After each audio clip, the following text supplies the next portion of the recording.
Hello guys, welcome to திலி kitchen. இன்னைக்கு நம்ம அவல் பாயசம் எப்படி பண்ணலான்னு பார்க்கலாம்.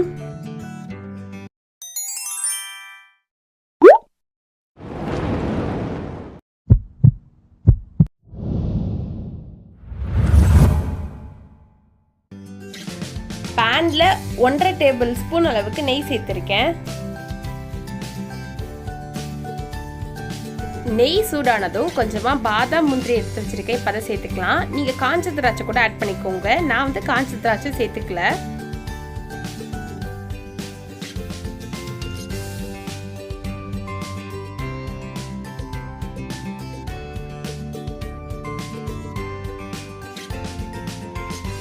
பாதாம் முந்திரி இந்த அளவுக்கு நெய்யில் வறுப்பட்டதும் இதை தனியாக எடுத்து வச்சுக்கலாம்.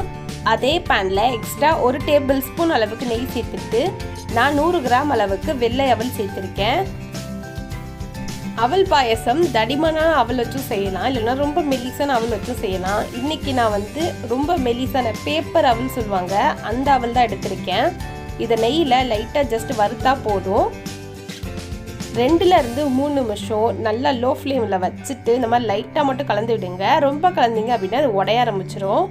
கலந்துட்டு இதை தனியாக எடுத்து வச்சுக்கலாம்.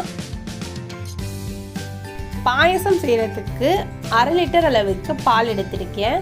200 ml அளவுக்கு தண்ணி சேர்த்துக்கலாம். இது நல்லா கொதிச்சு வரட்டும்.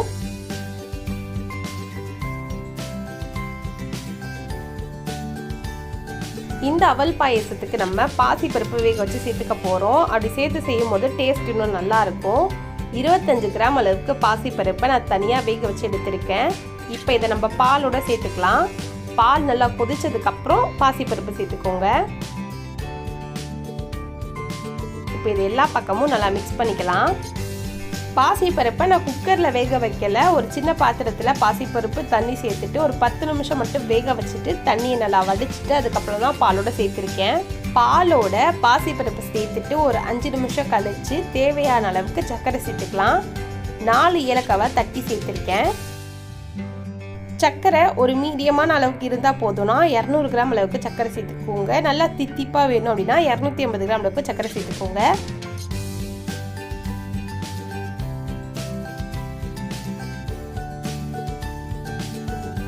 சர்க்கரை ஏலக்காய் இதெல்லாம் சேர்த்துட்டு ஒரு 5 நிமிஷம் நல்லா கொதிச்சதுக்கப்புறம் கேஸ் ஆஃப் பண்ணிக்கோங்க.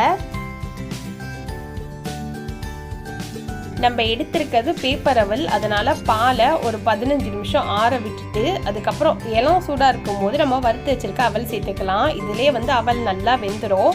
நீங்கள் அதிக சூடில் வந்து இந்த பேப்பர் அவல் சேர்த்திங்க அப்படின்னா கூழ் மாதிரி ஆகிடும். இப்போ நம்ம பாதாம் முந்திரி சேர்த்துக்கலாம்.